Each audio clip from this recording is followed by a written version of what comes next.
Olá a todos. Primeiramente, eu gostaria de agradecer pela oportunidade de estar aqui com vocês, falando sobre o tema subestações inteligentes. Meu nome é Eduardo, eu sou engenheiro eletricista formado pela PUC Minas, com pós-graduação em gestão estratégica do setor elétrico, também pela PUC Minas, e possuo certificação PMP. Atualmente, eu sou consultor interno para as áreas de operação e comercial da Concert, sendo responsável pela coordenação dos projetos de sistemas de proteção, controle e automação de subestações dos segmentos de transmissão e de distribuição de energia elétrica.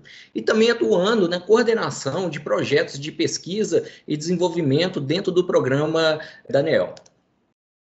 Então, para entendermos melhor o processo de digitalização de subestações, vamos começar com um breve histórico de como as subestações de energia elétrica evoluíram até os dias de hoje e principalmente o que está acontecendo agora e quais são as tendências para o futuro com a evolução da tecnologia. Então, essas fotos representam o primeiro marco histórico, né? Então, até a década de 90, praticamente só existiam subestações com relés eletromecânicos, todos os sinais eram fiados e não existiam redes de comunicação de dados. Mas a partir da década de 90 até meados do ano 2000, surgiram e começaram a ser utilizados relés numéricos microprocessados, os relés digitais. E houve então uma quebra de paradigma e uma evolução acelerada em termos de digitalização das subestações. Nesse momento, houve o emprego de sistemas de controle centralizados, baseado em unidades terminais remotas e até mesmo utilizando controladores lógicos programáveis industriais, como esse mostrado na foto, mudando, portanto, a forma tradicional de fazer o controle da subestação. Nesse momento, eram utilizados sinóticos nos painéis e, às vezes, até mesmo uma IHM local, simples, muito restrita. As trocas de informações entre os dispositivos, relés e a UTR eram feitas através de contato secos fiados. Nessa época já existiam as redes de dados e protocolos de comunicação, mas raramente eram utilizados no setor elétrico. Quando chegamos no ano 2000, ocorre a descentralização do controle, tendo, portanto, uma concepção de controle mais distribuído. E é nessa época, mais especificamente em 2003, que surge a norma ISE 61850, tão conhecida norma de padronização da automação de subestações. É nesse período, então, que a norma IEC passa a ser o estado da arte em termos de padronização e começa a ser bastante difundida e utilizada por quase todas as concessionárias e também no ambiente industrial, mesmo que de forma parcial. Então, nesse momento, nós temos essa condição de ter os controles mais distribuídos, com os dispositivos eletrônicos inteligentes, os EADs, comunicando entre si através de uma rede padrão Ethernet confiável e utilizando protocolos padronizados. E chegamos nos dias atuais, onde temos consolidado o conceito de digitalização do início do século, e que agora surge um novo conceito, que é a digitalização completa da subestação, com a aquisição de todos os sinais, não apenas os operacionais, mas aqueles que não têm impacto direto na operação da subestação, né, mas que são de relativa importância, por exemplo, os alarmes de intrusão. Nesse momento aparece a segunda edição da norma IEC 61850, já dentro desse conceito de subestação 100% digital, com TCs e TPs não convencionais, óticos, as merge units, e a digitalização se expandindo para além da casa de controle e indo para o barramento de processos. Não é objetivo explicar a norma 61850, mas para contextualização, nessa figura, nós temos a representação clássica da arquitetura do sistema de automação de subestações de acordo com a norma. Nela são representados os três níveis hierárquicos que representam uma subestação. Então, nós temos aí o nível da estação, o nível do BEI e o nível de processo. O nível de processo é onde se encontram todos os dispositivos de entrada e saída de dados, como os atuadores, os sensores, os disjuntores, os TCs, os TPs. Já no nível do BEI é onde se encontram os IEDs responsáveis pela proteção, medição e controle, que podem ser relés de proteção, UARTs, medidores e qualquer outro IED necessário para a proteção e o controle da subestação. E no nível da estação é onde nós encontramos o sistema de escada local, né, a IHM. Interligando o nível de processo ao nível de BEI, nós temos o barramento de processos Interligando o nível de bay ao nível de estação, nós temos o barramento da estação.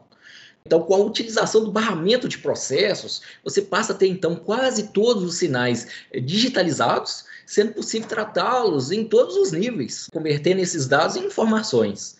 Então, nesse ponto, você tem um sistema mais distribuído, com aquisições e tratamentos locais, permitindo a redução de custos e podendo, inclusive, levar essas informações para a nuvem, seja de dados não essenciais para a operação e até mesmo com compartilhamento de informações da operação com outras áreas, como, por exemplo, as áreas de manutenção e de planejamento.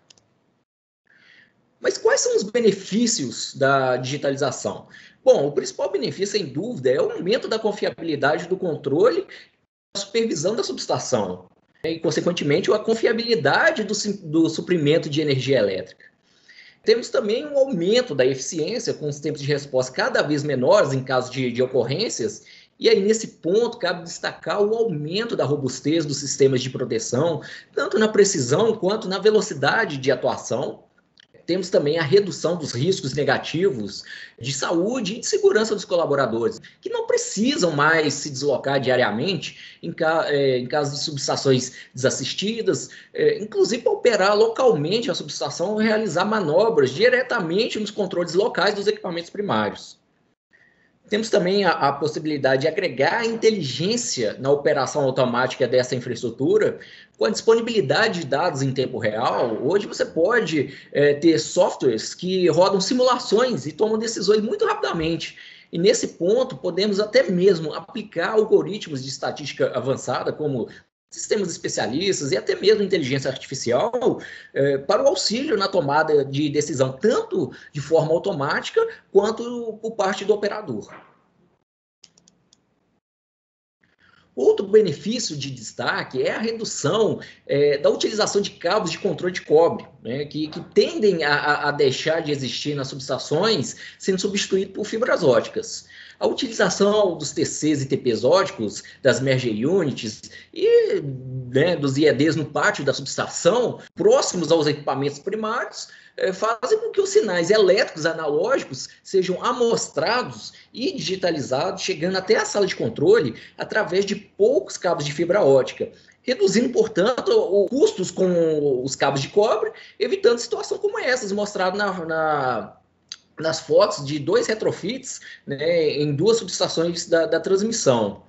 E nesse contexto, as salas de controles também reduziram de tamanho com a digitalização.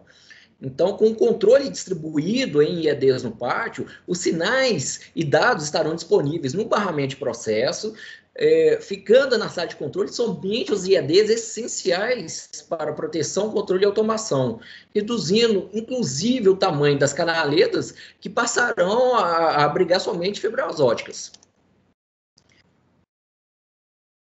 Bom, com a redução dos cabos e dos pontos elétricos nos painéis das subestações, além da clara redução dos custos, também haverá redução dos tempos e prazos para a elaboração de projetos elétricos e de fiação, de montagem de painéis, dos testes de fiação, nos testes de aceitação em fábrica, da implantação em campo e do comissionamento da subestação. Então, tem uma redução significativa do prazo de implantação de uma subestação digital. Enfim, os benefícios vão muito além desses que eu citei, e esse é o contexto do que está acontecendo hoje, e as possibilidades são imensas, né, com todo esse sensoriamento e dados disponíveis. Bom, os principais desafios para a concepção, implantação e operação de uma subestação digitalizada são a mudança de paradigma. Eu acho que é o ponto central, né? Principalmente quando os setores de projetos de manutenção já estão habituados a construir e manter subestações utilizando um modelo tradicional. É necessário que as concessionárias e empresas deem os primeiros passos com a implantação de projetos pilotos, treinamento, incentivo aos seus colaboradores para que assumam esse desafio da mudança do paradigma. E essa mudança tem que fazer parte do plano estratégico da empresa também, né? Já existem vários cases de empreendimentos, de subestações digitais, já implantados no setor elétrico. Um exemplo de aplicação parcial do barramento de processo é esse da foto, onde a distribuidora permitiu a instalação de painéis com IEDs de controle e proteção diretamente no pátio, próximo aos equipamentos primários. Essa foi uma subestação de primeira etapa e, portanto, já deveria ter, na sua especificação técnica, a aplicação de TCs e TPs óticos. E no setor elétrico brasileiro, e aí já de forma geral, ainda não encontramos com tanta facilidade especificações técnicas e editais utilizando o barramento de processo. Será que a regulação também está sendo um entrave? Temos que avançar nesse assunto também. Levando em consideração a redução de todos os custos e aumentos da segurança operacional, o custo de implantação do sistema digital é viável. Outro ponto de desafio é a mudança de perfil e da qualificação técnica da mão de obra. Os colaboradores que trabalham numa subestação digitalizada têm que ter o conhecimento e a familiaridade com os novos equipamentos e com a nova tecnologia, especialmente com a rede de dados. E também com ferramentas de testes, como, por exemplo, ferramentas de software de análise de rede. Tem uma complexidade maior, sem dúvida. Veja essa foto, né, de um TAF, repare que as ferramentas utilizadas por esses profissionais não são mais chave de fenda, alicate, multímetros, mas notebooks, softwares e HMs. Bom, a segurança cibernética tem que ser uma preocupação constante, desde a concepção do projeto até a aplicação e o controle das políticas de segurança. Os ataques estão crescendo a cada dia e, com certeza, vocês já devem ter ouvido alguma notícia de um ataque recente. E, por isso, é um assunto que deve ser tratado com a máxima importância dentro das empresas. Lembrando que a segurança cibernética tem 3 variáveis críticas: a tecnologia, os processos e as pessoas. A disponibilidade de energia elétrica é um fator essencial para o desenvolvimento nacional. Hoje ainda temos o fluxo de potência numa única direção, basicamente da geração centralizada, que é, na sua maior parte, composta por hidrelétricas e que estão espalhadas por todo o território nacional e que não ficam próximos aos centros urbanos ou centros de cargas, sendo necessário, então, longas linhas de transmissão para transportar grandes blocos de energia para esses centros urbanos. E no meio desse caminho, nós temos as subestações, sendo um ponto, um elo vital para o sistema elétrico. E no atual cenário de expansão do sistema elétrico, se faz necessário ter sistemas de controle da subestação mais robustos, abrangentes e principalmente confiáveis. E somente com a digitalização será possível superar esses desafios. Então, as principais tendências que eu tenho visto e trabalhado são a aplicação de dispositivos de internet das coisas para sensoriamento e envio de dados não essenciais da operação para uma plataforma na nuvem, de forma a tratar esses dados e disponibilizá-los para as demais áreas da concessionária, como, por exemplo, enviar alertas de manutenção sob condições pré-determinadas, ou aplicar analíticos, né, de inteligência artificial para descobrir padrões que auxiliem na gestão dos ativos. Além de disponibilizar esses dados para áreas que têm interesse, como as áreas de planejamento e de manutenção, por exemplo. E a barreira continua sendo a quebra do paradigma do tradicional para o digital. Outra tendência é a aplicação da realidade aumentada, primeiramente para o suporte remoto de um especialista, com a simples utilização de óculos de realidade aumentada ou através de simples tablets. Outra oportunidade é a aplicação de realidade virtual, tanto para a operação remota da subestação através de um centro de controle, quanto também para o treinamento das equipes de operação e de manutenção, com o objetivo, claro, de reduzir os riscos de uma operação ou uma intervenção não bem sucedida. Outra tendência, essa talvez seja para um futuro um pouco mais distante, é a transferência das funções dos IEDs para computadores que emulam essas funções de proteção e de controle e que ficarão hospedados em data centers super controlados e seguros. Bom, com a velocidade com que as coisas estão acontecendo, essa é uma solução que pode vir a ser viável, mais eficiente e até mesmo mais segura.